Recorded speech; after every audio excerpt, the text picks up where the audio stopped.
They're from Highland Firewise. I'm with Prospect Firewise. I was just running to find my glasses. But we're here for a community conversation. It started, we've been around for 5 years, but we thought when the August 12th fire took place in Delveaga, and we had the CZU prior to that, we had some questions and concerns, and I know all you share them. So we said, why don't we have a gathering of the people who are handling these problems, and can they tell us what's the update, what's the latest, what are they doing, what can't they do, how can we get involved? So we thought this is a constructive conversation we want to have. And we have an amazing group of speakers from elected representatives, department heads, community organizations, and other agencies, and they all can tell you some piece of the puzzle. We aren't going to solve things today, but we want to know what the puzzle looks like, and how can we keep working on it together. This isn't a one-shot deal. We're going to have a follow-up after that Angela will tell you about.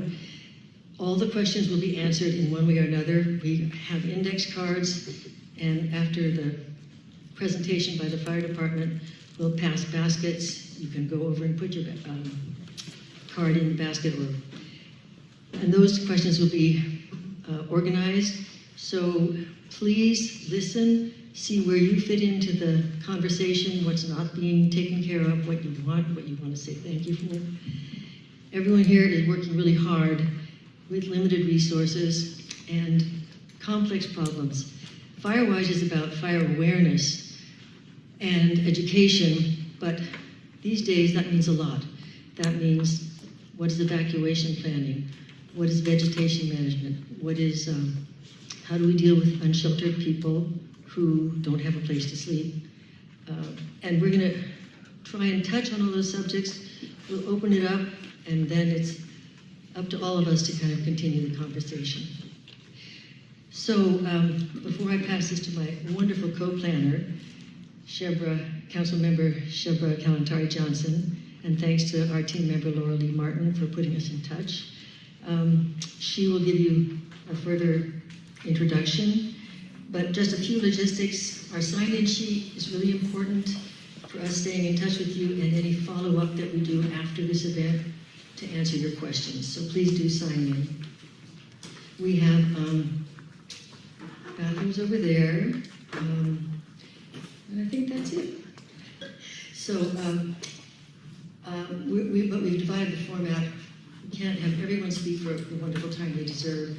So we'll have a presentation by the fire department, and then questions by 7 presenters of our wonderful panels. And then in the question and answer period, we've asked other experts to be with us from the City Council, from UCSC, from different agencies. We have a CERT team member here on emergency management, emergency response team. So lots of options, places to go. And we're glad you're here with us. Thank you so much. So I'd like to introduce Councilmember Shebra Kalantari-Johnson, who was our co-planner and who helped us bring a lot of these wonderful people here tonight. Thank you so much.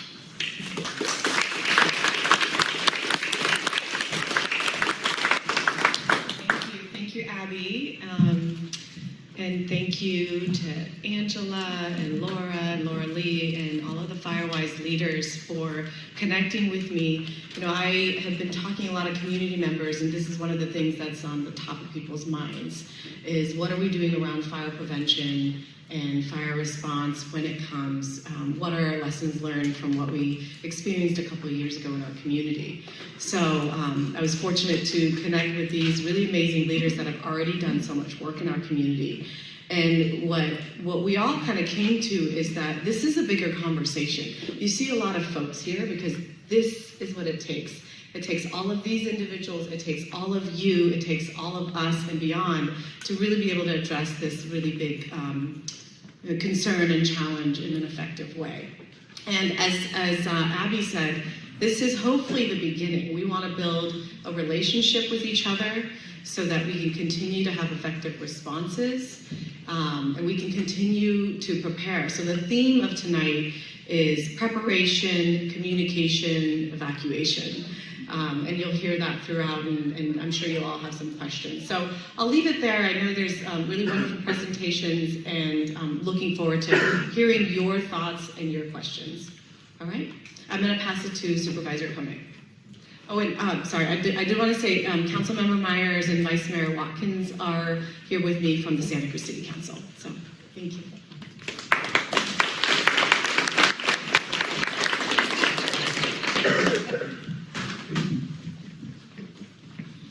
Good evening, everybody.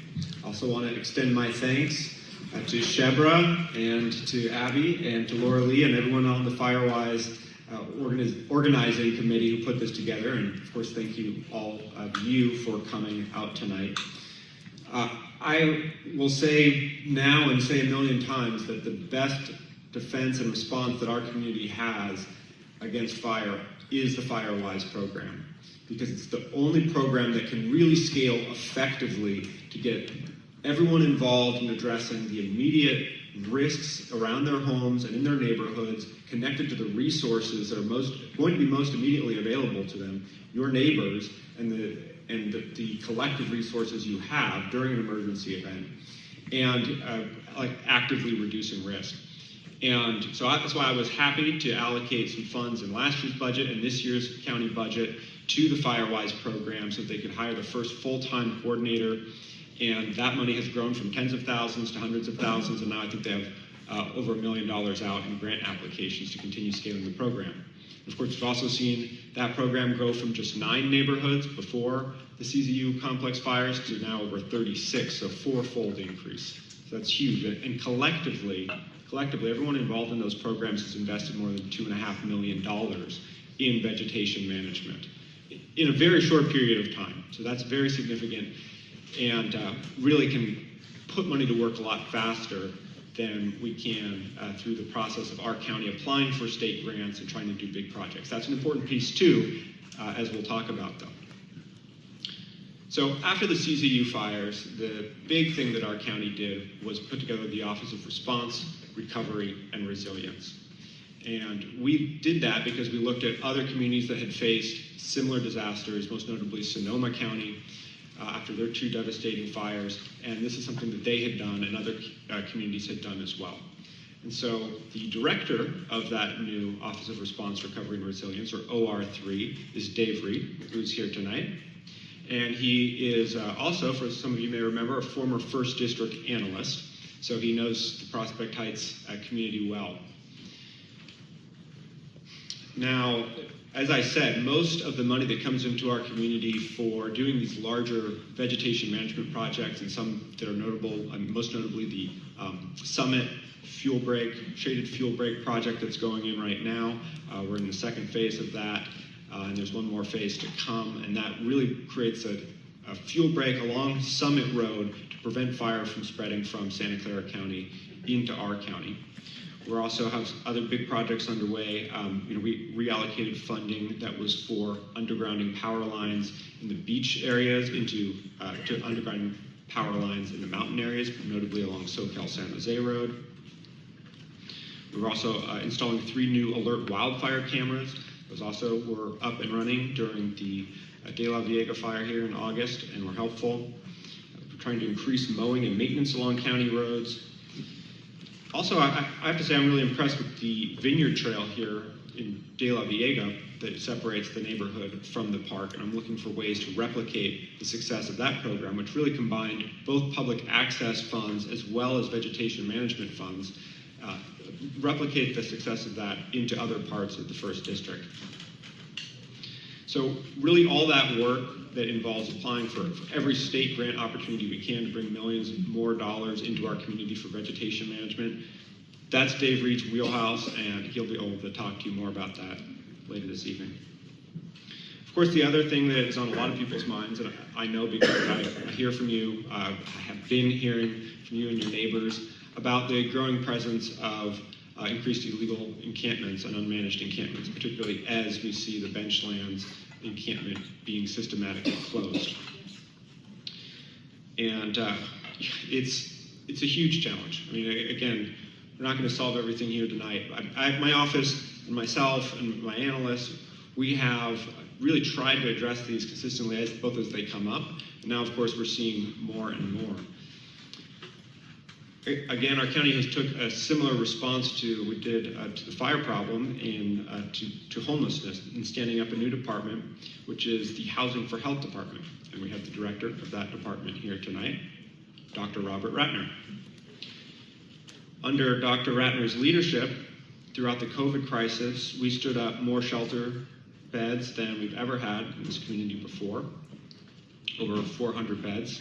Unfortunately, a lot of that was with one-time funding, and so we're starting to see a decrease of those total beds available as some of that one-time money goes away. Nevertheless, Herculean effort on Dr. Ratner's part and other county workers. We've also launched a rehousing wave, giving out more housing vouchers and placing a couple of hundred people in permanent housing as we started to wind down those shelter beds. There's been now a couple of rounds of Project Home Key funding through the state. That's for permanent supportive housing. In the first round of Project Home Key, our county submitted 0 applications.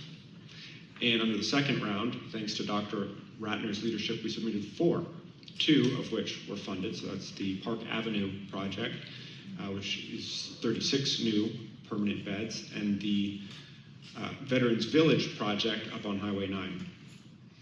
Dr. Ratner's also been overhauling our continuum of care, governance structure, and really getting all the organizations that deal with homelessness to be better coordinated with our homeless management information system, so we're painting a clear picture of the population of people that are homeless at all times.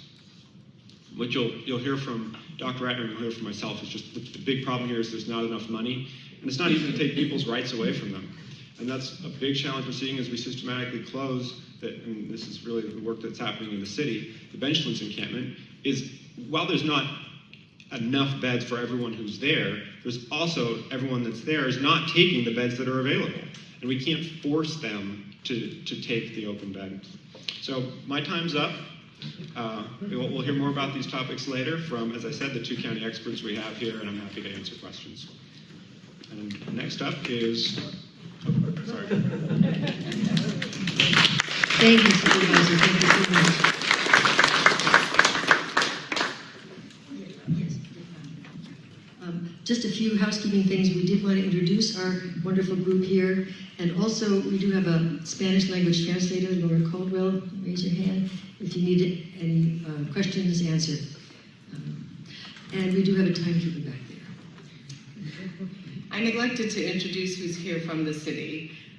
So we have the 2 council members, as I mentioned, Tony Elliott, Director of Parks and Rec, Chief Escalante, our police chief, Tim Shields, our fire marshal, Chief Odie, our fire chief, and we have Larry Mwale, who's the director of our homeless response team. And we also have Ms. Judy Hutchinson, who works with Association of Faith Communities. Thank you so much, Council Member. And also from the county, we have Dr. Ratner, as Supervisor Koenig said, and Dave Reed with Office of all the 3 R's: response, restoration, and resilience. And then Fire Marshal Nick Otis from UC Santa Cruz, who's dealing with the issues. Did I forget somebody? Yes, I did. Okay. So our next speaker is from the fire department. Chief Odie has laryngitis, so Fire Marshal Shields will give the presentation for him, but he's valiant, he came anyway. Thank you, Abby. Thank you everyone for coming. It's a little awkward for me up here as this morning he couldn't speak, and so now I'm giving his presentation. So if it goes poorly, it's his fault. If it goes great, thank you. Also, I'm a little bit of an introvert, so just bear with me. I just want to thank the council members for being here, Police Chief, Parks, and the county, as well as Nick Otis and Supervisor Koenig. I also want to give a shout out to the Santa Cruz City Firewise groups, Highland and Prospect Heights.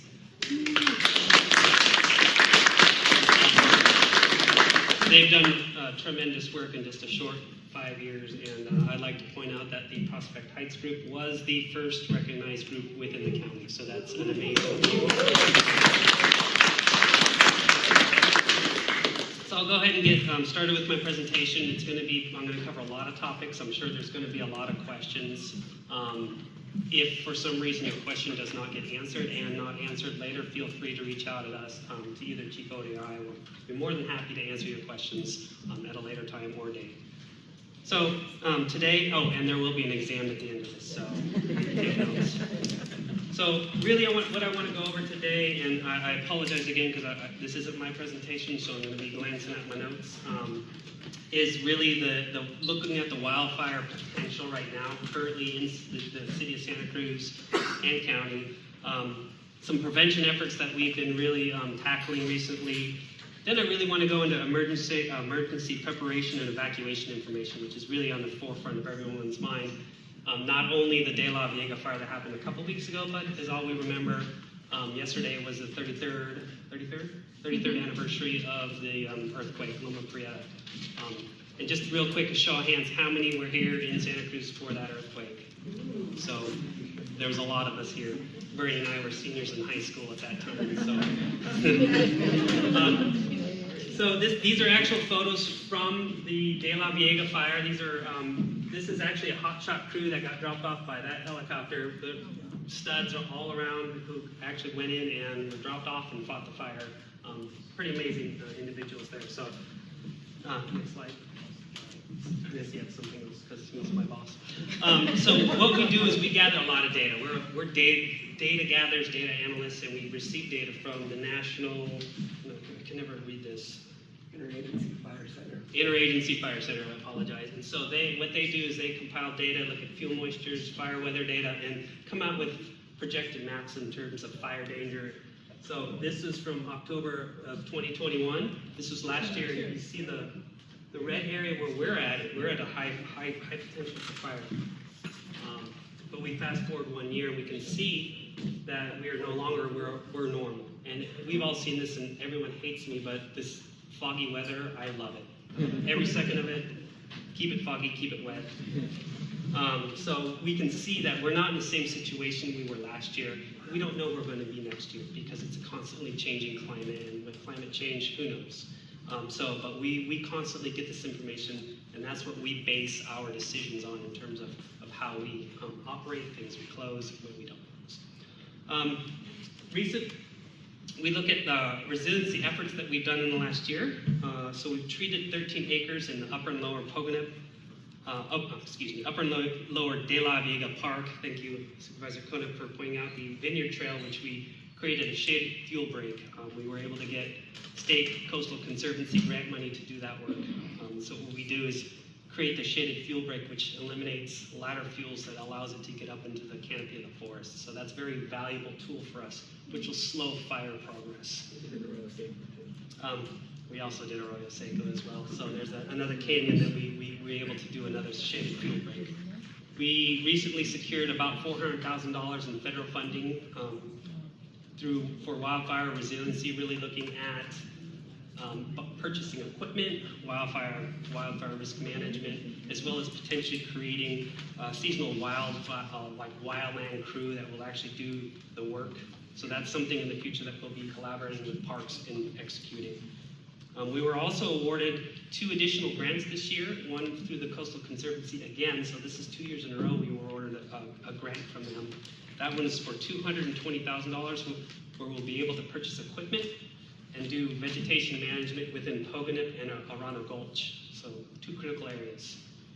We are also awarded $150,000 from CAL FIRE, where we'll look at doing work at Moore Creek Preserve as well as up the Highway 9 corridor. So again, critical areas. We totaled almost $1 million in federal and state grant money this year, so that's just an amazing achievement by our department, by the Parks Department, and we're just grateful to be able to secure these grants. So this year, what have we done? So we've gone out twice now, 2 separate times of the year, and we go out and assess the open spaces for people experiencing homelessness, and we just get an outreach and, excuse me, I'm going to lose my train of thought, pardon me. So we go out and we contact individuals, see what's out there, and get an assessment earlier in the year, and then we just went out this last week, and we're going to go out again tomorrow to see what's out there, what kind of ignition sources are out there. So we kind of get an idea of what's out there, and if something were to happen, how to approach it. So this next week, we're going to go up into Pogonip again and kind of do another walkthrough assessment. We are also working with a bunch of different agencies within the city, Public Works, Water Department, and Parks to develop a 5-year wildfire resiliency plan. And really what that is it's a long-range plan for the city to protect neighborhoods and critical infrastructure. So one of the things we realized during the CZU complex fire is we have critical infrastructure that we didn't really address in the past in terms of vegetation management. So during the incident, we were able to identify critical water infrastructure and do emergency vegetation management to be able to protect our water source. So from that, we are looking to develop a long-term plan where we can create basically a timeline in terms of frequency and places that we're going to conduct vegetation management, not only to create shaded field breaks, but to maintain fire department access so we can get into areas. So that's going to be a critical piece. We also received another grant to help us pay for that as well. So we're just busy writing grants every day. So we also partner with the 2 Firewise groups within the city. We just had an event last weekend. Was it already last weekend? Which was a great event. The Santa Cruz High Jazz Band was up there, and it was a great success. And we'll continue to monitor all the wildfire conditions within the city and surrounding areas as weather conditions change. We never know how the weather is going to change from month to month, from day to day, to week. So that's something we'll continue to do. So in the city-owned spaces, kind of went over a lot of this already, so I'll just kind of breeze through this. Really, we look to create the shaded field breaks, the emergency access, and the long-range planning in terms of all of our city resources. And that goes all the way up to the Newell watershed where the city water supply is as well. So it's not just in the city. A lot of the water facilities are in the county. And so we look outside of just city limits as well. We also are looking to build additional Firewise groups, and we're working with our existing ones to really do outreach to really incorporate every area of the city that's borders our Wildland Urban Interface, such as the Western Drive neighborhood. Sorry, I'm sweating up here. I told you I'm an introvert. This is all his fault. And really, the Firewise group, they're here. They can answer questions for you.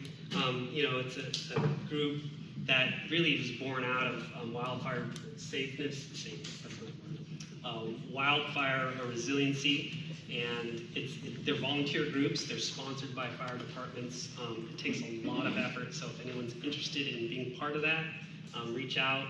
It's an amazing organization, and they do a lot of good work within the city. Next, what I really want to talk about, which is, I think, again, something that is in the forefront of our mind, not only from the wildfire in Delveaga, but also with the anniversary of the earthquake, is emergency preparedness. So we really need to think about preparing for every type of emergency, not just wildfire, earthquakes, floods, tsunamis, everything. So when we talk emergency planning, we're not talking of one type of emergency. We're talking about all emergencies. And so things that we can do to plan ahead is, join a Firewise group. And the great thing about Firewise group is your community. So you're connecting with neighbors, you're commuting, you're creating call trees. So if there is an emergency, that you know who to get a hold of and who needs help. Join a local CERT group. I believe there's a CERT representative here too. Community Emergency Response Team. They were critical for us to help outreach during the CZU complex, to do outreach and advise neighbors of what they can do to prepare for the wildfire. The next really important thing for all of you, especially with the landlines kind of going away, cell phones, is sign up for Code Red.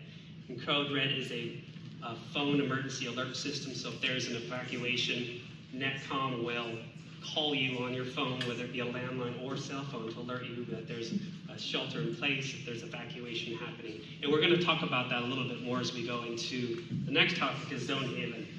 So Zone Haven is actually something that during the CZU complex, our chief saw this platform and we used it as a beta tester. And we really liked it because it was a very intuitive, real-time assessment of evacuations. And so every area is broken up into grids, and we can evacuate areas by just touching on a map. It'll highlight the map, and then we can notify that on the website. Netcom gets that information, and then we'll send out the code red alert for evacuations. And we'll kind of show that a little bit, and it's really great. There's a community access site where you can actually see what's going on, so it's actually very handy. It's instantaneously updated, so it's pretty cool. And then develop evacuation plans. So that's something that we brought preparedness flyers back there that we will, there'll be slides for it, but they're in the back. These are critical. I say if you take anything from this, take one of those flyers because it has everything you need. You can take multiple because it's really what you need to prepare for an emergency. You know, it emphasizes things, developing a family communication plan, single point of contact if there's even a fire in your house. Also, like I said, in terms of your neighbors, getting a kind of a group together in your neighborhood, a call tree so you know all your neighbors are safe. Evaluating your home for potential hazards and where your utilities are. It's always helpful. Creating a go bag so you know what to take, medications, cell phone chargers, batteries, things like that, so you're not scrambling last minute to grab important pictures, my cell phone, my dog, you know exactly what to take. This one's a big one here, because when we talk about evacuation, everyone says, what if power's out? What if cell phones are down? Having a radio, it's not gonna help, but. That doesn't work. That's it. So it's really important to have AM/FM radio. Like I spoke in terms of when the earthquake happened, my family had an AM/FM radio, and that's the only way we got information was from the radio. KSCO, KBIG. Yep, and that's really such a vital piece of equipment to have and batteries to charge them. So here's our emergency preparedness flyers. Again, please grab one. We have them in English and we have them in Spanish. I won't really dwell on it, but there's a lot of great information on these in terms of how to prepare. Next one.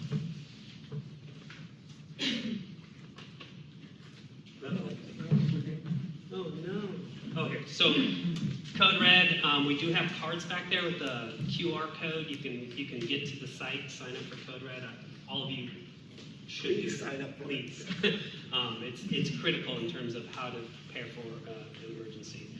And so the last piece is zone haven, and this is what we will use to identify evacuation areas. And so if there is a major incident happening, we can select a zone.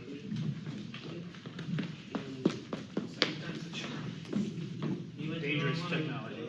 I didn't do it, he did it. We both did it now. No, that one.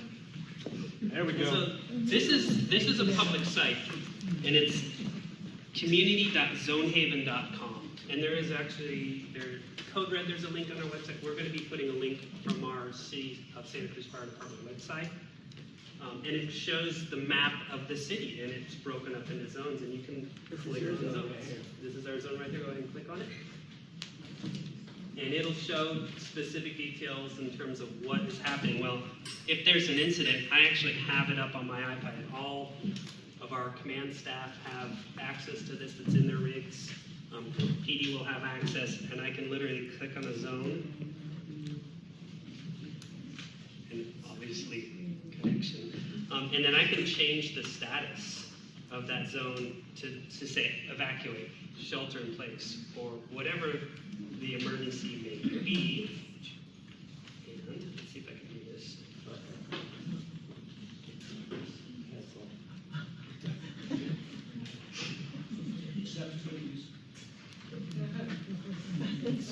And the other thing is this is actually live, so if I do something that freaks people out like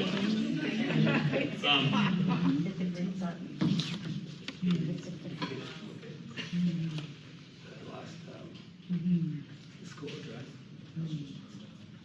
What's the school address? Oh, what school is that? What's the address? 1445 Morrissey.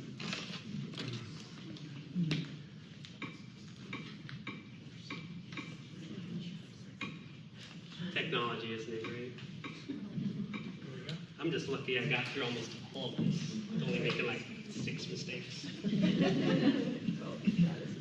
So go ahead and refresh. Oh, gosh. Yeah.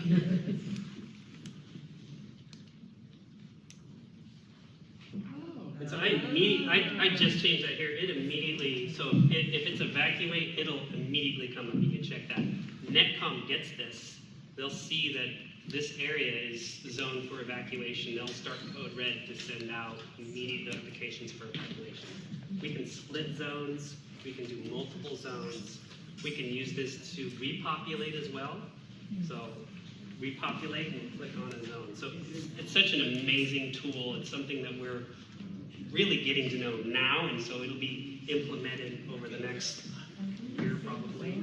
But hopefully it'll be in place soon, and then we're working on a more automated system with Netcom. So it'll, once we do it, it'll automatically initiate the call out. So it's an amazing tool. Go to that site, check it out on your own. It's pretty cool. And I'm sure you guys have tons of questions, and are you guys ready for your test?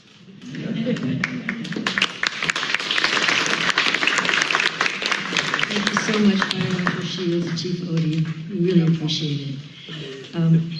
I neglected to mention Larry Imwali, who's here as part of our team from Office of Homelessness Response. So, our next presenter will be Chief Bernie Escalante, and helping us understand how he connects with fire and parks and all these other things to keep us safe and what we can do.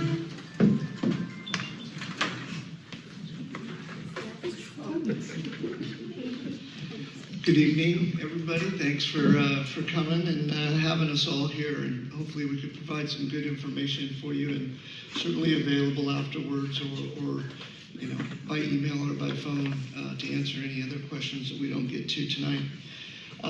So just to dovetail off of the Zone Haven presentation, I'm super excited to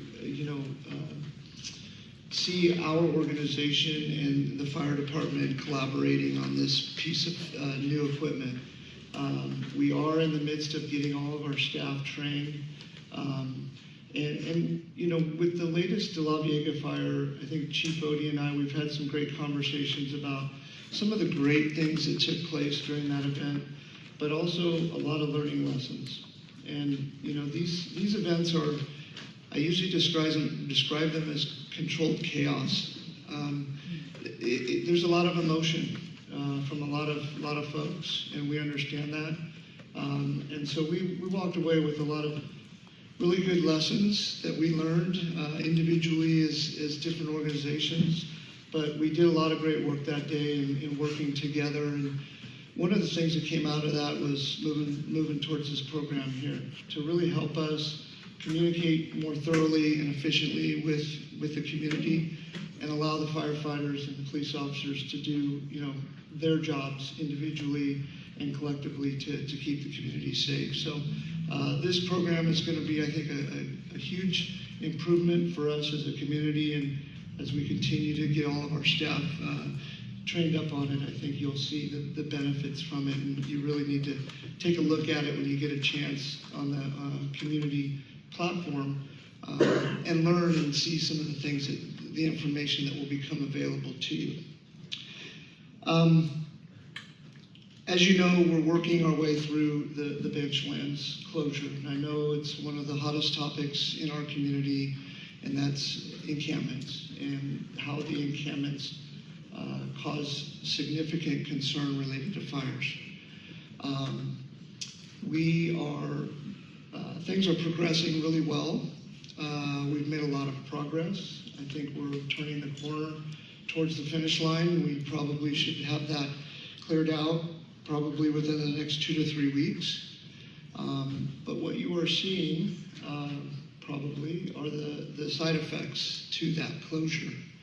And now the work really begins for us to continue to work.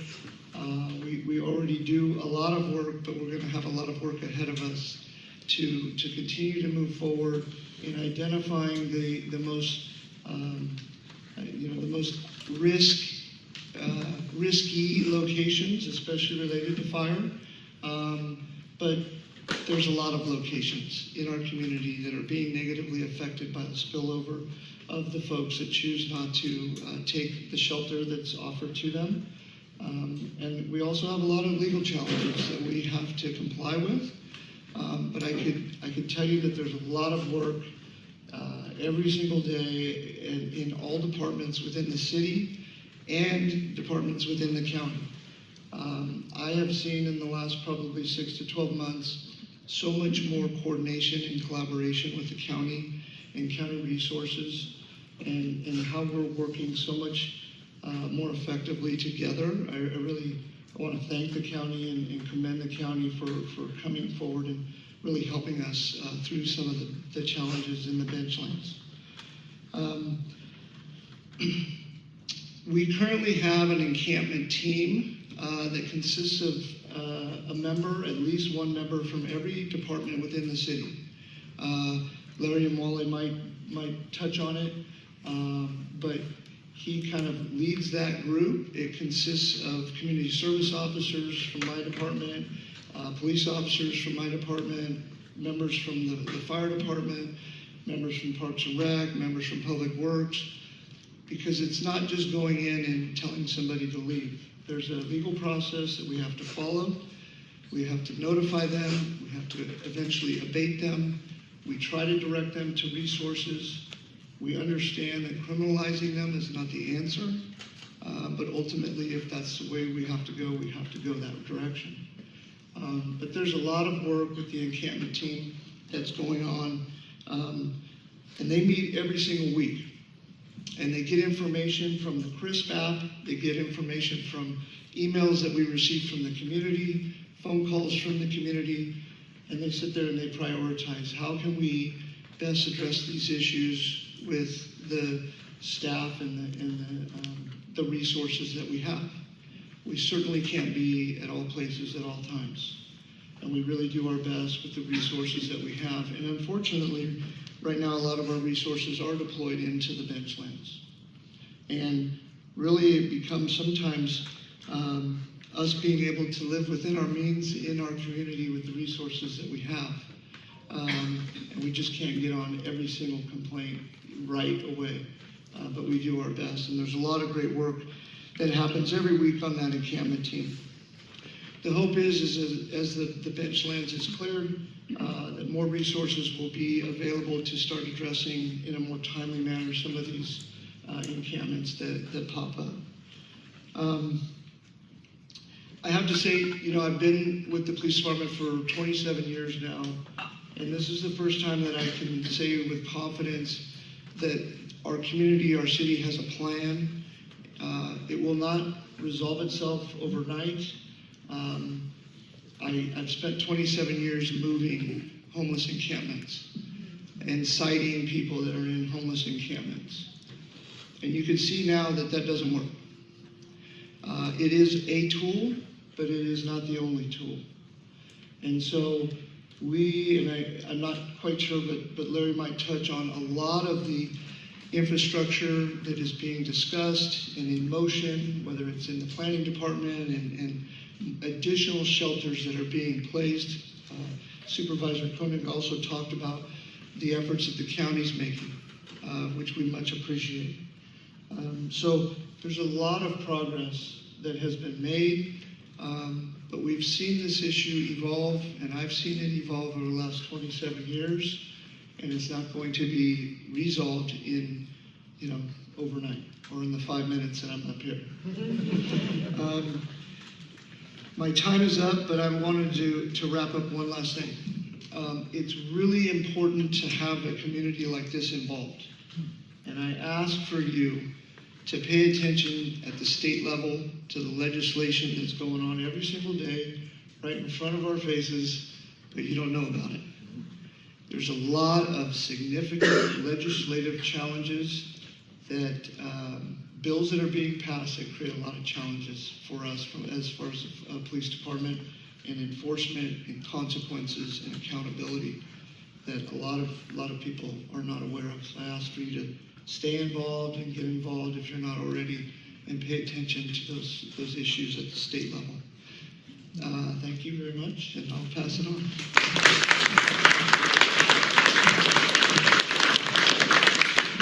Thank you so much, Chief. It really helps us to have all these multiple perspectives.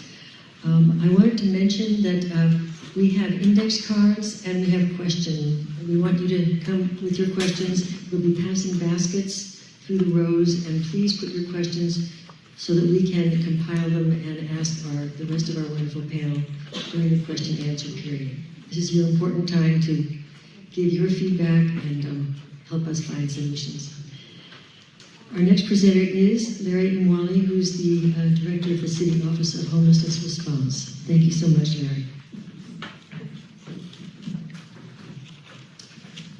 Hi, good evening, everybody. Thanks for the invitation to be here. And, I am going to improvise a little bit because Chief Escalante actually kind of did touch upon a lot of, oops, do I need to get this up there? I can hear it now.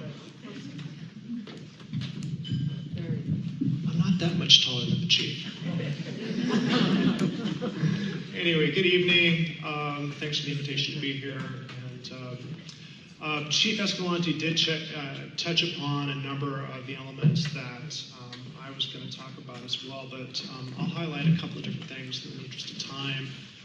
But he gave a good framework in terms of the city's multi-department, every department role in addressing homelessness in our community and addressing encampments and the resources we deploy to manage that on a daily and weekly basis.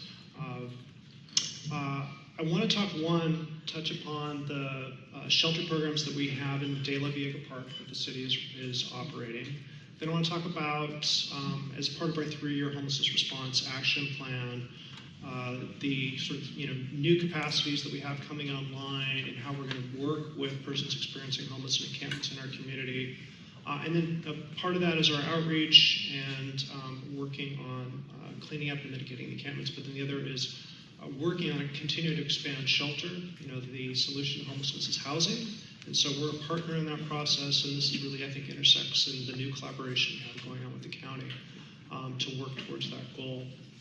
So first in Delveaga Park, the city is operating a safe sleeping program for the capacity of 135 persons.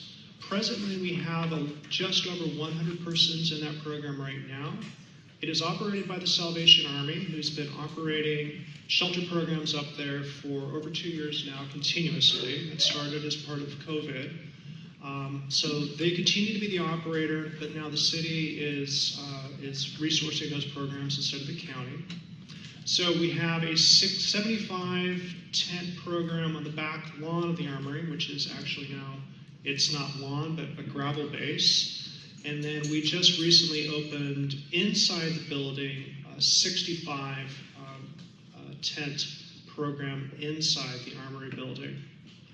And in connection with fire safety, one of the parts of that process as we were opening these programs is working with fire and CAL FIRE on essentially signing off on a site plan for fire safety in that process. And Tim Gilles was involved in that, and he coordinated with CAL FIRE, since it is on state property technically, so they were involved as well. And some of the key issues were really about vegetation management around the perimeter on the site, and then also making sure that there is separation between the tents to mitigate the potential for combustibles to take hold and spread. So fire safety is part of the program, the core, the foundation of when we set up these programs. That is always on our minds, given the number of people that are up there. In addition to the shelter program, we also have a safe parking program in the front parking lot at the Armory building. Right now, the capacity is 15 vehicles that are up there 24/7. That program is staffed full-time, not 24/7, but it is staffed full-time, 40 hours a week with case management staff, a program manager that works with each individual clients there. On the property overall, there is, through the Salvation Army staff, somebody on site 24/7. It is staffed with multiple people. So those are the programs that we have up at the Armory. Those are programs. We also bring in supportive services, Homeless Persons Health Project comes on site twice a month. We've got connections with behavioral health, continuing to work with persons enrolled in those programs to get on a pathway and successfully move into housing. I have 1 minute left. What I want to talk about quickly is just building upon Chief Escalante talking about our encampment assessment team. Again, a lot of our focus right now is on bench lands, but as we move past that and affecting closed bench lands, we'll be focusing our energy on more regular management of encampments across the community. You heard about the mechanisms to provide feedback. We're collecting information. We're discussing that weekly and prioritizing. Some new capacities we'll have coming online this fall is we're standing up a new field division of 4 persons that will work with our 3-person outreach team to work and engage persons in encampments. We want to take a service-oriented approach first. Chief Escalante talked about some of the processes involved, but we really want to lead and connect people with services to the extent possible, look for other options through this process. So we've got some new resources coming online to be able to work. We still have every department involved in the process, but this will be a new group of 4 persons that are dedicated to doing this work specifically. And again, and I suspect that maybe Robert will talk about this a little bit from the county perspective, but again, we continue to work on trying to expand shelter options, permanent housing options in our community, and working in partnership with the county and other jurisdictions and community groups to try to do that work. Thank you.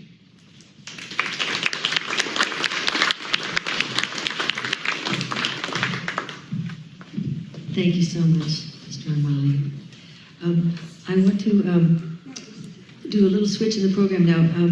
Tony Elliott, we didn't, for some reason, my finger slipped when I was supposed to put you in the program, and I really apologize. So if you could speak now. This is Director of Parks and Recreation for the city, with apologies for my typos.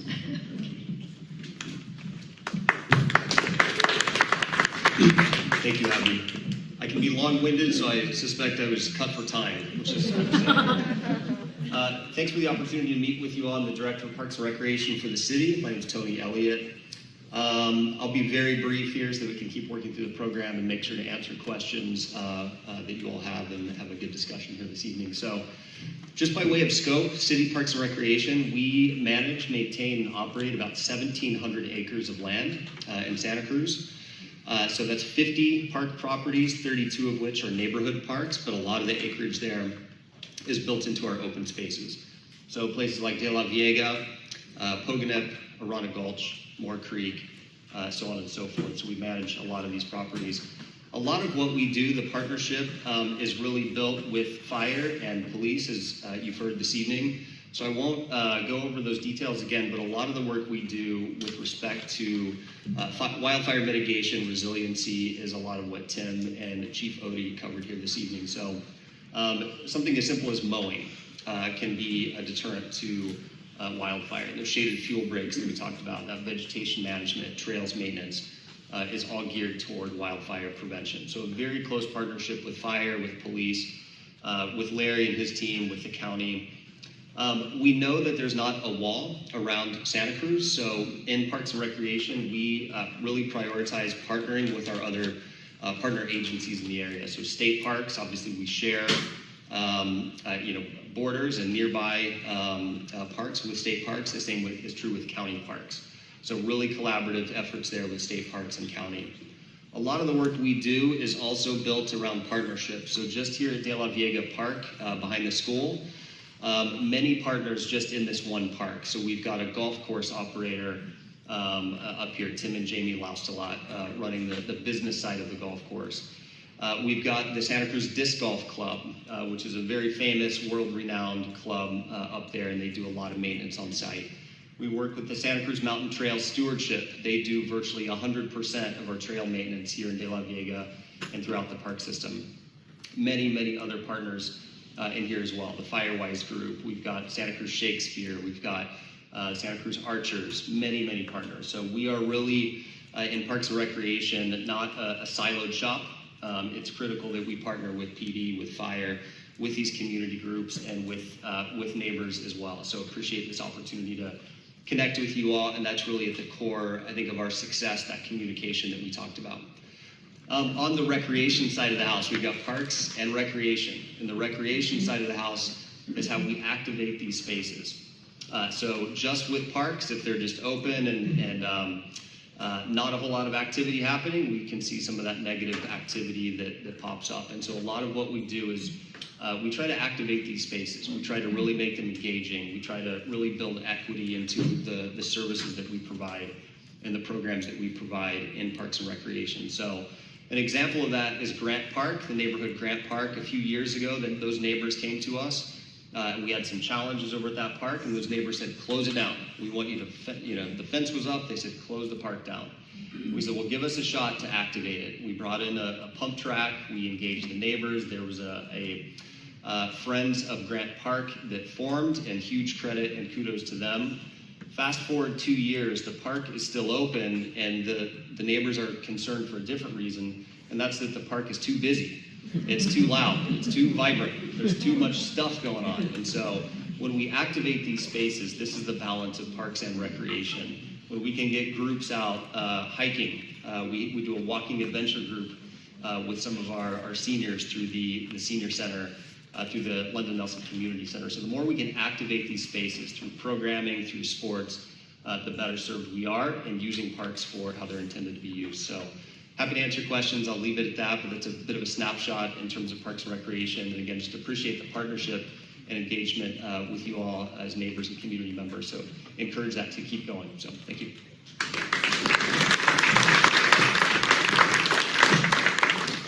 Thank you so much, Tony, for being gracious about my slip. Just a quick one. Firewise Group here is also planning, we have a partnership with Parks and Rec to do a little parklet restoration project in Delveaga. And if you're interested, Catherine Lee here is taking the lead on that, and we will tell you more via email. Next, I'm going to do a slight switch in program just so we can continue the question about homelessness response. And so if Dr. Ratner could come and give us your point of view of what's going on, what we need to do better.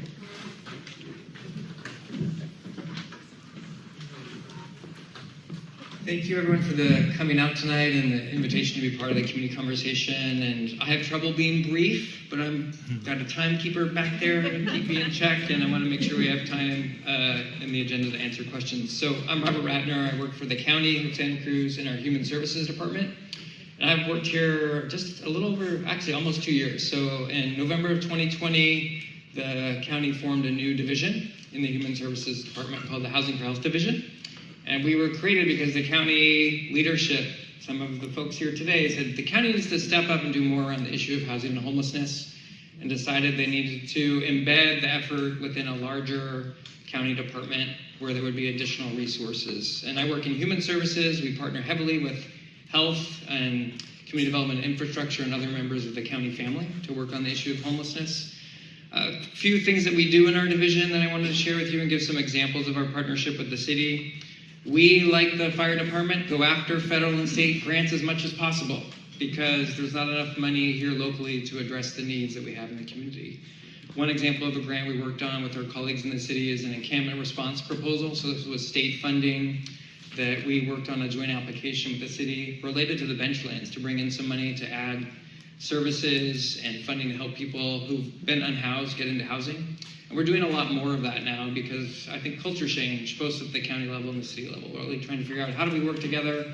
And when we work together, folks at the federal and state level say, hey, they're actually working together. We should give them more money because they're working as a team. So I'm excited to be a part of that effort.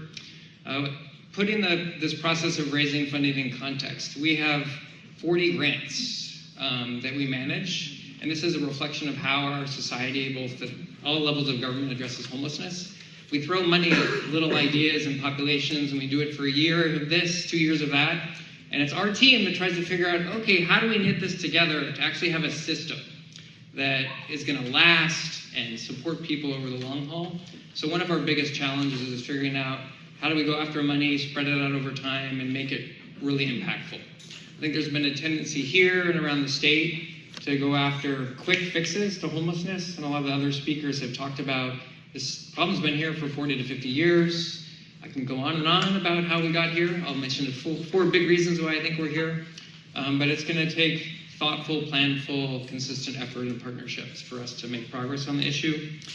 Part of that is using data. We help sponsor a count of people experiencing homelessness in the community. The federal government requires us to do it every 2 years. We made a decision to try to do that every year so we can get a better handle of the progress we're making. Many folks who are part of the panel today have been helping us improve our data collection. So the city staff have done an amazing job with the benchlands. We have a data system called the I hate the name, Homeless Management Information System. But we have an outreach module, and city staff are helping us to better track where encampments are and how do we get our services to go out where the encampments are. We have a governance structure. Supervisor Koenig mentioned this. So at the local level, the federal government expects we form something called the continuum of care, and the federal government looks for us as partners and community members to come together to address the issue of homelessness. Many of the people here are on our policy board or operations committee, and there's opportunities for people in the public to get involved. And most of what we do, we contract out with nonprofit providers like Association for Faith Communities, Salvation Army, and our community-based organization partners are really critical to the whole effort. We have a small team of social workers that are helping folks who are in COVID hotels get on past to permanent housing. I alluded to the fact that I want to talk a little bit about why I think we have homelessness. We have a plan that we're working from called the Housing for a Healthy Santa Cruz framework. It's available online at our website, housingforhealthpartnership.org. 4 big reasons why I think we have homelessness, not just here, but around the country. Number 1, lack of affordable housing. Cost of housing doesn't match incomes. If some of you have heard in the news, we're the most expensive, by one measure, rental market in the country. So it shouldn't surprise us that people who live here have a hard time affording to stay in rental housing. That's based on the average incomes and the cost of housing here. Number 2, health issues, whether it's through aging processes or just health challenges. You have to have a lot of abilities from a functional standpoint to be able to keep your housing. And I see the 1 minute. Problems of the brain are one of the biggest contributors to why people are unable to keep housing. So mental health, substance use issues, dementia, head trauma. So we don't do a good job, I'm trained in medicine, of helping people who have behavior-related issues due to neurological problems. So we have work to do in the health space. Connections. One of the consequences of losing a home, and one of the reasons why people lose homes, is because they lose connections with supportive, helpful people. All of you can be a part of that process of helping people reconnect.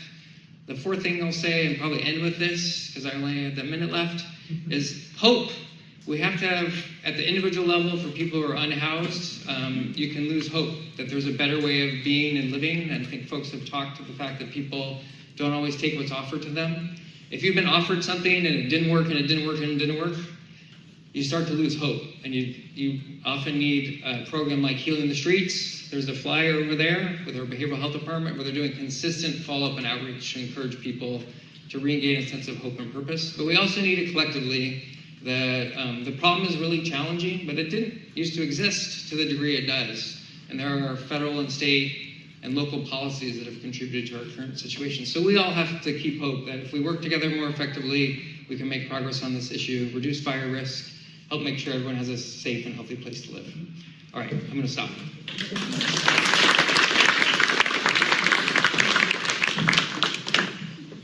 Thank you so much, Dr. Ratner. I think I'm going to shift a little bit in the program as well because Judy Hutchison is president of the Association of Faith Communities, and she is coming at it from the nonprofit community agency that's also dealing with this important issue. So we really welcome having city, county, and community input. Thank you, Abby, for inviting me and the Association of Faith Communities to have a few minutes to tell you about what we're trying to do to alleviate homelessness in our community. The Association of Faith Communities was developed over the last 10 years. We have several programs that we run with the county and city's help over the years. I think we're doing a pretty good job. We run the Faith Community Shelter. Currently, we shelter 20 people. Those 20 people are vetted. They have an application process to get into our shelter. They are assigned case management, and they usually find housing with voucher help, I have to add that caveat, within 6 months. And since the 2022 period, we have had a 70% success rate. So I'm really proud of the people that work for us. We also do safe spaces. That is a parking program. They're in various churches all over the county. That current group has a case manager also, and in 2022 they have a 50% success rate. And incidentally, we also run a shower trailer all around town to give people a shower. So what the board has been working on in the last 2 years is developing a village concept that we can add to our programs.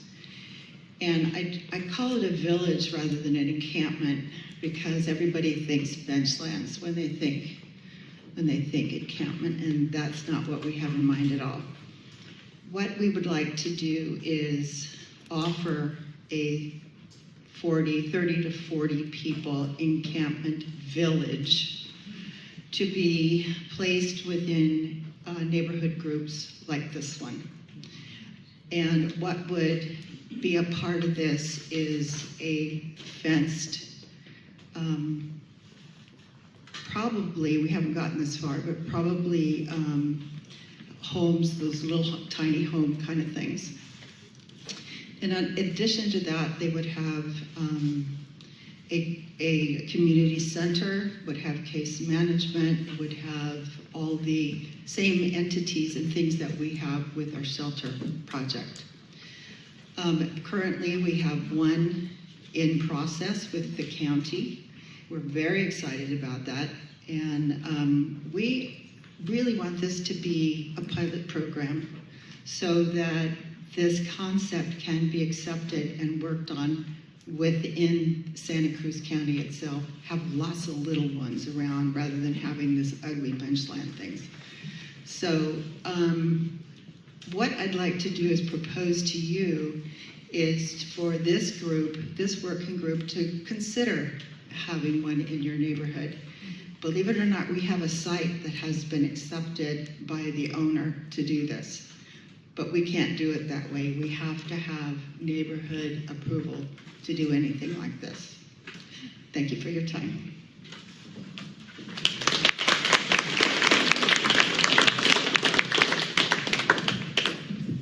Thank you very much, Judy. That's a really exciting new idea.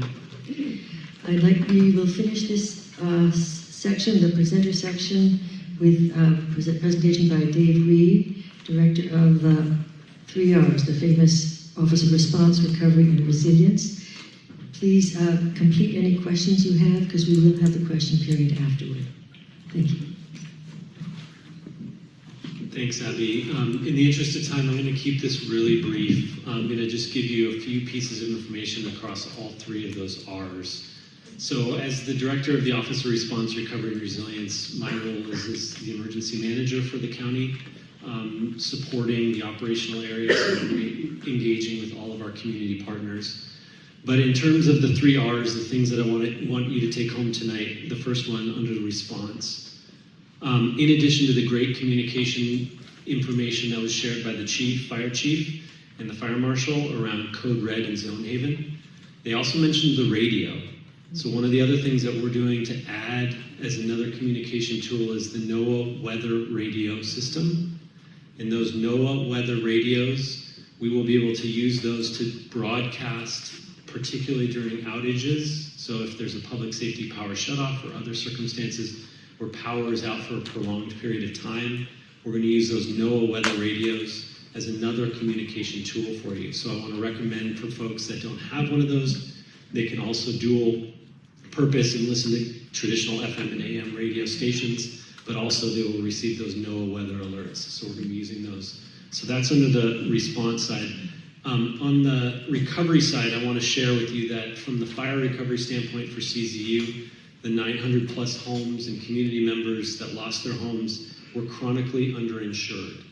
So on average, it's costing north of $600 a square foot to rebuild their homes. And on average, they were insured between $250 and $350. So I want you to go and check in with your insurance provider, see if there's anything you can do to increase your coverage, but just want to share that piece. The third piece under the resilience side, so the resilience for us at the county is around climate change. Climate change is here. It's happening. It's now, right? Last year, most of our rain happened in 2 days, 1 day in October, 1 day in December. In 2017, we had over $100 million in storm damage from an atmospheric river event, and obviously in 2020, we had the fire. So the resilience side for me is around climate change, and one of the things that's most important right now, and it was touched on a little bit about here today to remind you about, is that the city and the county, based on state law, have to update their housing elements next year. The housing element is dictated by the state, and there's something called the RHNA, the Regional Housing Needs Allocation. So the City of Santa Cruz, the County of Santa Cruz, all of the cities need to build housing. So often in our community, we fight around high density and affordable housing.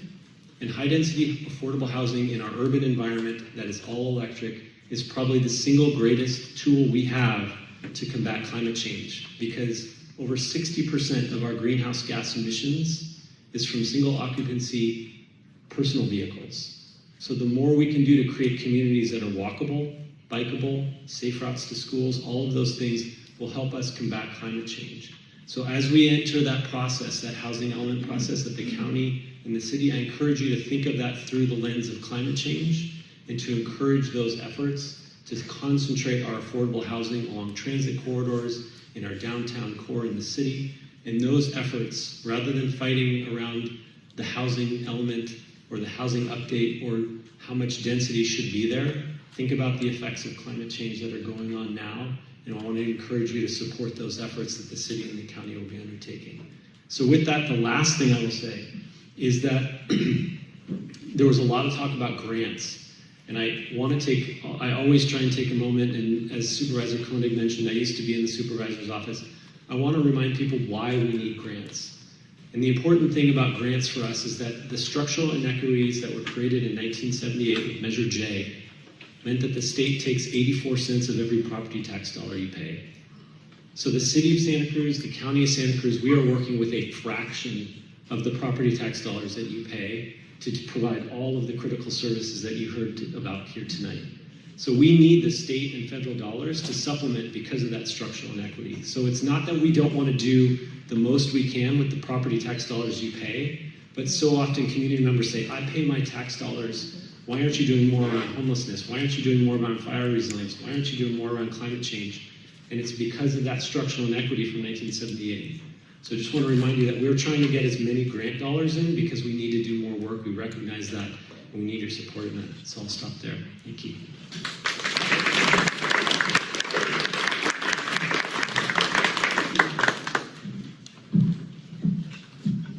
Thank you so much.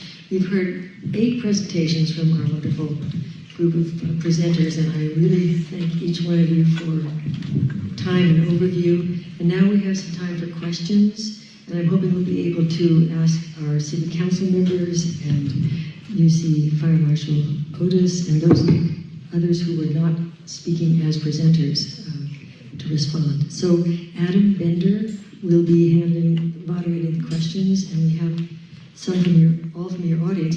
If your question is not answered tonight, because we're running out of time, we are going to have a follow-up where they will be compiled, sorted, sent out to agencies, answers responded, and put online. And Angela Stanford will tell you about that later. So don't be frustrated. It's a big question. We're just taking the first step today. Okay, this is Adam Bender who will moderate the... where'd you go, Adam? Oh, I'm right here. I never went anywhere. He will moderate the questions.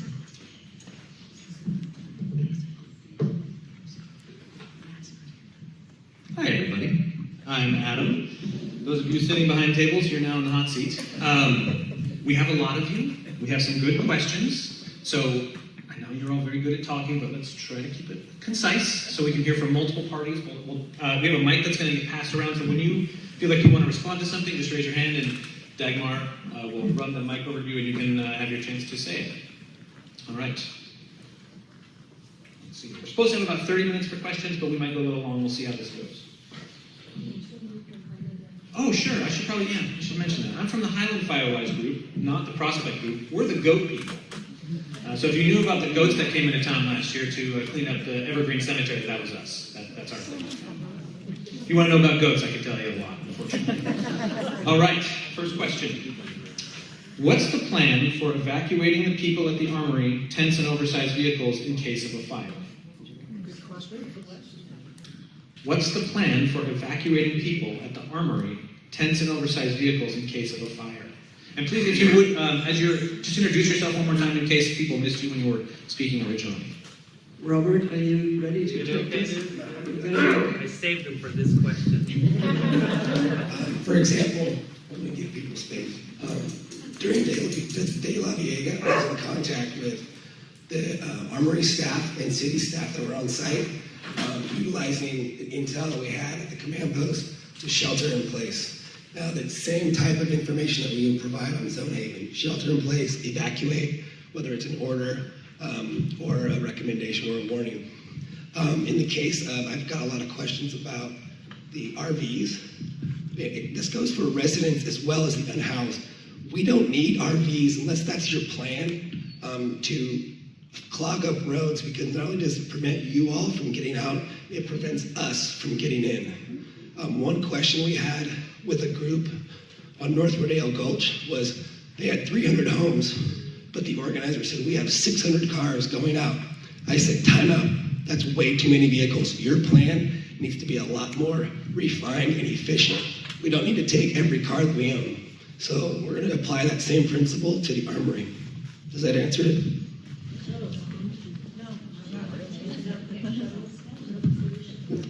So we're not going to use all the vehicles. We're going to shuttle them down just like they do now. They're not allowed to go up and down the hill. So it's going to maintain the open road for access for us and for residents in the Old Pilkington Road area. And you have the fire road too. Fire roads. You have fire roads as well. Yes.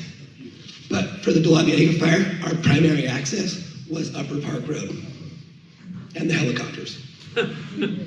Helicopters have a way of getting around most things. All right, next question. That's it, he's done. Okay. Unfortunately, it is another fire question, maybe. We'll see. With the reduced inmate crews, what would it take to create a fire corps that could provide jobs, housing for homeless that would be interested and able?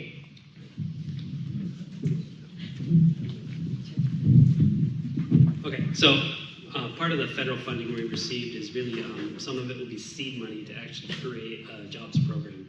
So we're working with Parks Department to really look at what it would take to create, we don't even know what it looks like yet, but a program where vegetation management was the goal, and we would hire either seasonal workers who are interested in getting in the fire service and get experience to get into that, or people experiencing homelessness and who want to get out there and do some work and get paid. So that's something actually we have received federal, or we will receive federal money from, and we'll be working directly with Parks to kind of engage that program.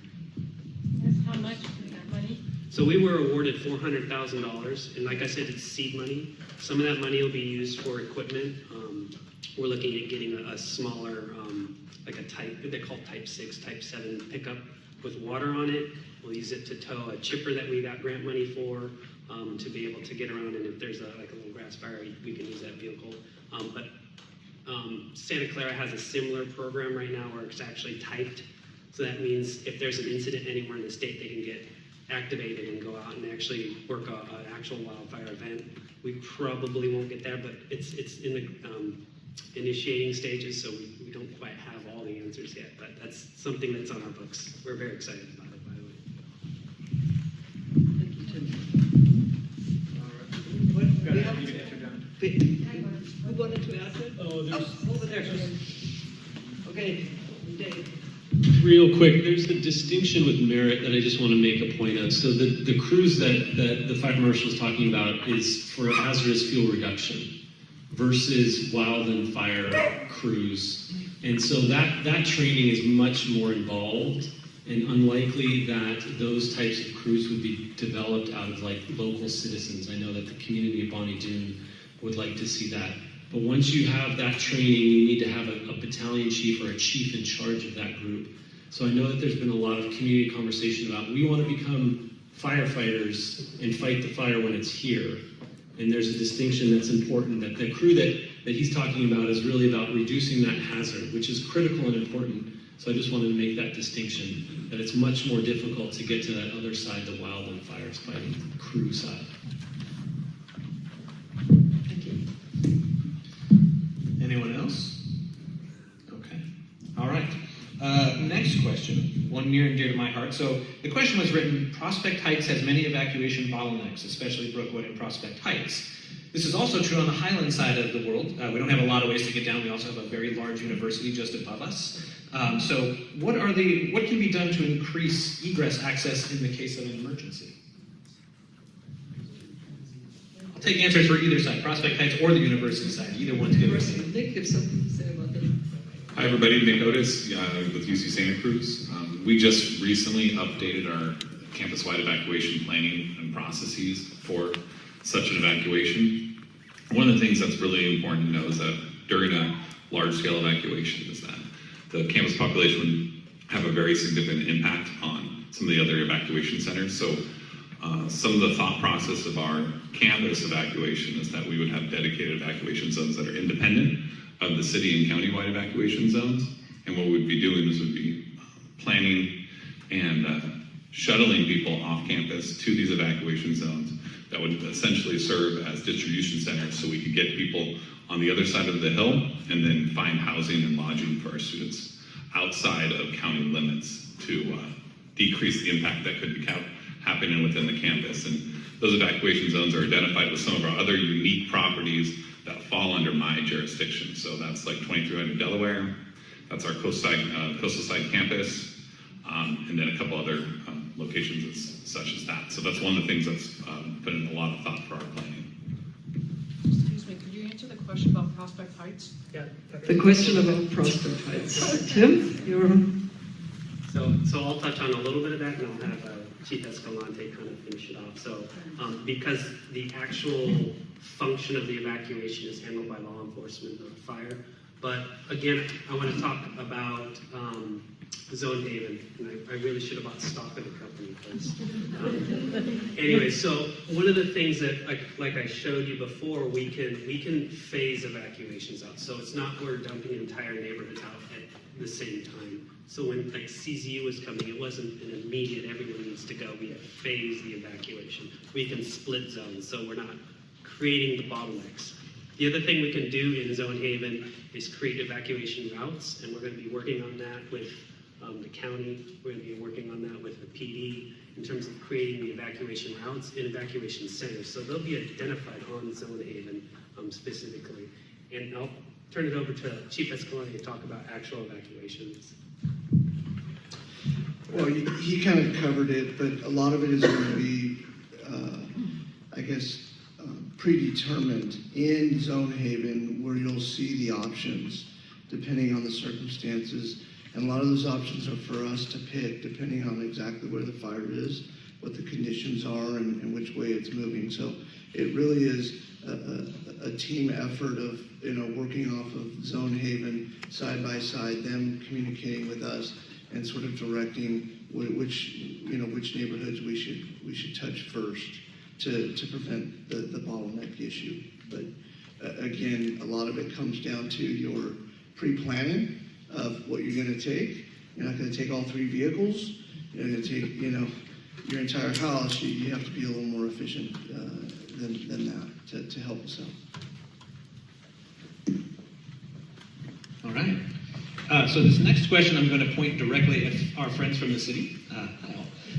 We've heard a lot of stuff this evening. It's clearly a very complicated problem. But one thing it seems to have in common is it all intersects here in the city of Santa Cruz. So I would really love if you could share some of your perspectives on what we've heard tonight and maybe how you think about these issues: homelessness, fire safety, emergency preparation. I'm on the hot seat. Yeah, thank you for having us tonight, and thank you all for coming out. It's really great to see so many people out tonight, because this is a very important conversation.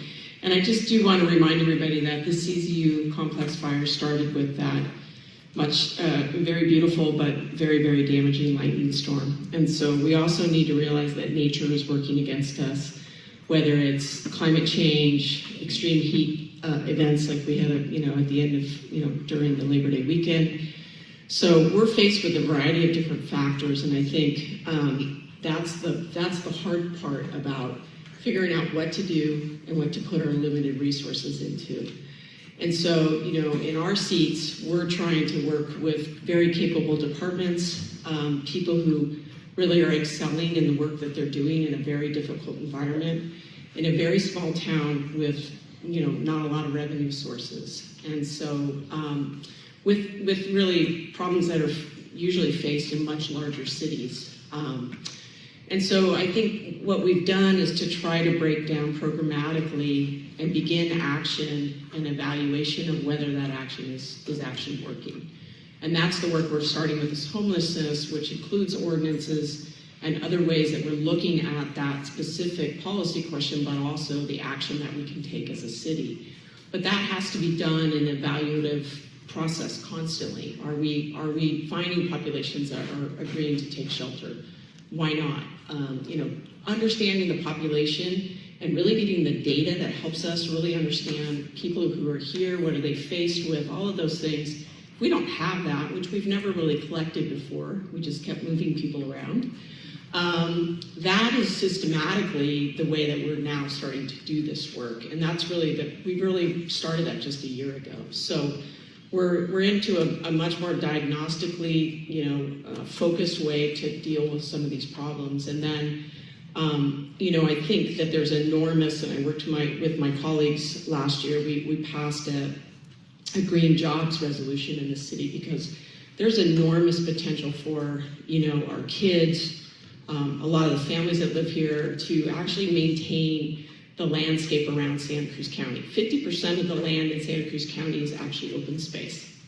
So when you think about adding up all of the parks, all of the open spaces, all the county parks, 50% of our land area is actually open space. That means we're surrounded by either the most beautiful thing in the world or the most terrifying thing in the world, okay?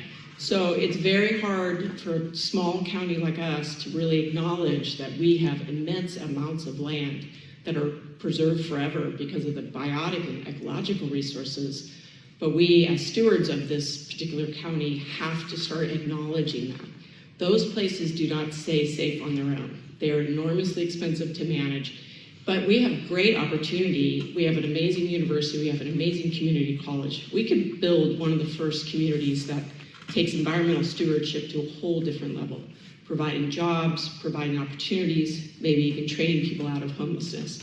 So there's enormous opportunities if we sort of put on our thinking caps and we acknowledge that we live in the most beautiful place in the world, but because the world is changing, it can become a very dangerous place. And so, we have to think that way from here on out, and we have to know that we're doing diagnostic work to deal with or to acknowledge and address some of the folks who are unfortunately finding the place where they are. But, I'm personally very invested in the accountability component to the homelessness problem. We have to understand and have accountable and measurable objectives before we can really help folks who need help. So that's kind of some of my thoughts tonight to share with you. Well, Donna, you're a tough act to follow. So my name's Martine, and I'm actually a resident of this area. I have a child that goes to this school, and I'm regularly up in Delveaga hiking on a regular basis, and I know, Laura, I see you around. So it's a pleasure to be here with you all, my neighbors and friends. I guess what I would just add is that what we're here to talk about is prevention. And I come from education. I've worked in education for years. I've worked with Shebra for years. And we often underestimate the power of prevention because we're so caught up in dealing with the immediate, and we're in a crisis response mode, which is often very costly, very difficult, and is not necessarily looking ahead at how are we preventing what could potentially happen. So just this evening gives me so much hope in terms of what we collectively can do to think ahead, so that whether or not it's a human caused or an environmental caused, climate change caused issue that comes before us, which we know will likely happen, that we're thinking ahead and we're planning so that we can support each other and support our community. In addition to some of the things that Donna brought up, I think we do need to think creatively about what we're thinking about in terms of solutions. I think building our own workforce is a really critical component of the discussion, which really means partnering with education. We have residents in this community who want to stay here, they want livable wages, and so how are we supporting them in that pipeline? And I'm really excited to share that one of the things that's happening within our water department and with the County Office of Education is really looking at a partnership to build out career pathways, to Donna's point about what are we looking in terms of livable wage jobs here. And then also just speaking to the complexity of the issue, I think, unmanaged homeless encampments are not okay. When I was mayor, we had the Ross camp, and the impacts of that was tremendous, not only on those that were living there, but on the surrounding businesses in the surrounding community. And there are challenges with breaking down unmanaged encampments, absolutely. And ultimately, how are we supporting individuals getting the support they need to find success and ultimately independence, to be able to live successfully and belonging to our community. And that requires all the different components that were touched upon here. In terms of the enforcement components as well as the mitigation components, just constantly doing what we can. I think, one of the things we heard at one of our presentations at council recently is that if somebody doesn't want help, well, we just go back. We ask them, how are we going to support it? We're not going to give up. We're ultimately committed to seeing support. I really want to thank my colleagues. It's not easy to make some of these really challenging decisions. There's been a lot of work that's been happening around really trying to get as many resources into this community so that we're drawing on those state dollars, whether it be for our homeless services and as supports. We had a $14 million carve out from the state while Councilmember Myers was mayor, continuing trying to get policies, grants underway, and then ultimately looking at all the different things that are happening in terms of some of the mental health supports and additional supports that are going on. But I can go on, and I know in the interest of time I'm going to stop. So I just want to thank you, and thanks for the opportunity. Yes, no, I'm glad. Thank you. Do you want me to, I know we're out of time, do you want me to do the wrap up, or do you want to take it back with more questions? I think we got at least one more question we wanted to do, if that's okay. Yeah, sure. Okay. All right. I suppose, yes, I do. I should be more assertive. I'm up here with the big mic. Okay. Go for it. You ask the question, then I'll wrap up. Yeah, that sounds good. Okay. We actually have a representative here from CERT, Catherine. Hi. So the mic's going to run over this way, Dagmar. We've heard a lot about what the city and county are doing, but you represent a unique perspective, which is what can we do as a community? How should we think about preparedness? And I wonder if you could share a little bit about sort of what your organization does and how people should think about you. Great, thank you. So CERT Community Emergency Response Team, we teach a free 20-hour course on emergency preparedness, how to get yourself, your family prepared. We teach modules on medical, search and rescue, fire safety, utility safety. It's a free course. We've developed an online and an in-person version.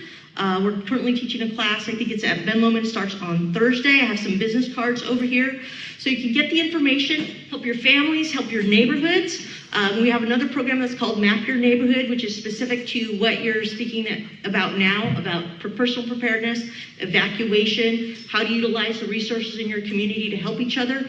That will relieve some of the not all the responsibilities, but take some of the pressure off the professionals. If they know individual neighborhoods can manage and have the information that they need to help themselves, that'll help them better prioritize life safety in other areas that do need attention. So how can we all work together to keep ourselves safe and our community safe? Hopefully that's some information we can get you. And once you have that information, if you want to be part of a team member that can be assigned to respond to other areas, other communities within the county that need assistance, would be great to help you. We've responded to the CZU fire. I walked that neighborhood, Highland Park. We walked Prospect Heights, going door to door, giving people information. We were at the temporary evacuation points in Davenport when we were concerned about the rains coming down after the CZU fire. We were at the shelter in Watsonville. In the city, when we had the flooding of the benchlands and we had to relocate the homeless encampments there, we were responding to that. So all the different ways that we can help the community, would love to have you out. Come talk to me after this. Thank you, Catherine. CERT members are there?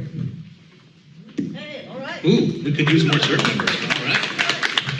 I'll just mention there was a question about CRISP, and it was mentioned during the presentation. I have a great demonstration tool that if you want to stick around afterwards and learn how to use CRISP, the community reporting portal, I'll do a little tutorial for you on the very large screen. So maybe say again what CRISP stands for. The Community Reporting Something Portal. So who from the city can say exactly, because people say CRISP what? Service portal. Community Response Service Portal. It is a good app. Go in and report. It's a city program. I brought it up here, but again, we'll if this is something that's really interesting to you, we'll do it afterwards. You can come up here where I can actually show you and do an interactive tutorial. Excuse me. Yeah.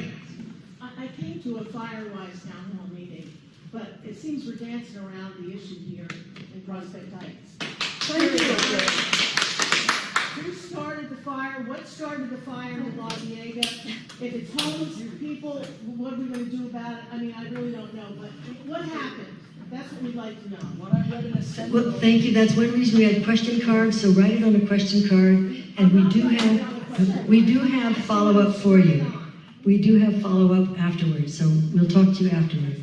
I would like to, at this point, since we're over time, I want to thank everybody. Thank all of you neighbors who came, and thank everybody from the city, county, community, and for all their great presentation and their time.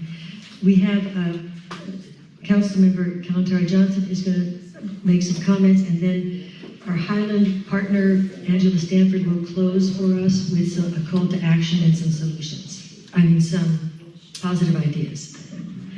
So, Councilmember. Thank you. And actually, if it's okay just to take maybe 30 seconds, I'd like to invite Chief Escalante. If you could just speak to that question, because I hear the frustration in the room. If we could just take 30 seconds and then we could stay afterwards and address it longer, if that's all right. Okay.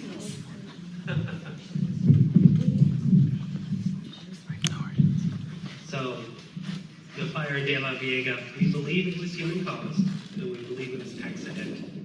So what that means is most likely from an unintended fire affair. It's a little bit of a tricky area because some of it is state property and not city property. And so we weren't 100% certain. Fire investigation is a science, and so we have to come to scientific conclusions.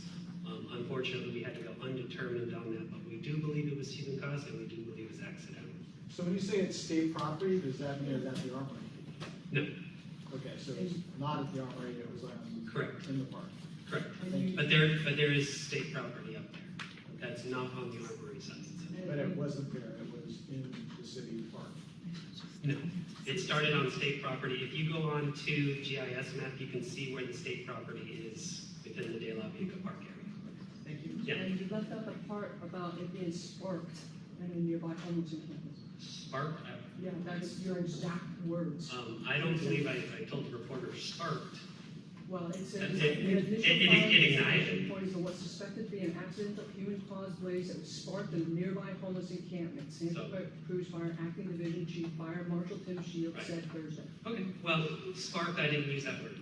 That's not part. I don't use that in my vocabulary when I talk about fire investigations. So they might have used a word that I didn't use. So that wasn't a direct quote, even if they directly quoted me.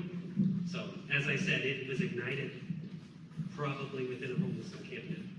So again, it comes back to, we do a lot of outreach. We were just back there 2 weeks ago, walking through the encampments, identifying ignition sources in encampments. So, as a fire agency, I'm not a law enforcement arm. My resources are limited. So, Is anybody staffing? The staffing is during the day. There is anybody looking at it at night when those fires are needed for encampments? So we'll respond to 911 calls for smoke checks, and we'll go back into the areas and go and investigate. Sometimes we're able to find them, Sometimes they're not, sometimes they're out by the time we get there, but we do respond to all 911 calls. We do. I think you're going to be around for a little bit in case there is any questions, but we don't want to keep all of you here too much longer. Try to stay on track. You're going to wrap it up. Yep. Thank you. Oh, great. Okay. Yes, we can stay here a little longer for those of you who have further questions. And as Abby mentioned, we will be responding to all of the question cards that came forward via an email. I do want to thank everyone who is here. You're here because you clearly care about this community and your community. I want to thank all of the presenters here. There is a lot of work that goes into fire prevention, homelessness response, and as you can see, there's still more work to be done. We acknowledge that. And one of the themes I heard tonight is that it really takes, what I wrote down, coordination, collaboration, partnership, and all of us working together. And all of us, I mean all of us. I'm going to quote Chief Escalante. He said, for the first time, something like this, I think, for the first time in 27 years, it's the first time in 27 years that I can say with confidence that we finally have a plan. And he was speaking around the homeless encampment challenges. And I think that is the theme for tonight, is that the plan comes from all of us working together and all of us collaborating. This is the beginning of a conversation, not the end. And I invite you all to continue with this. I wrote down some of our call to actions is to be prepared.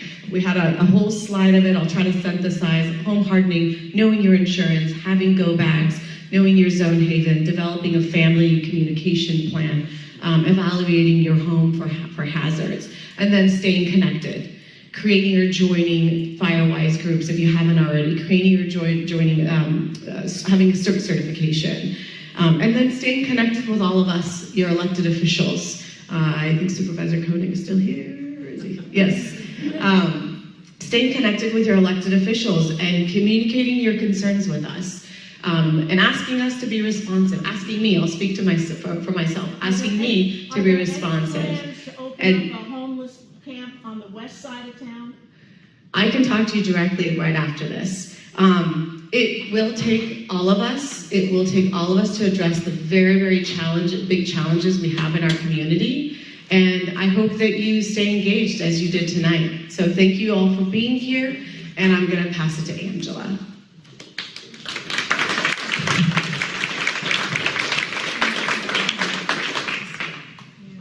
Hi, all.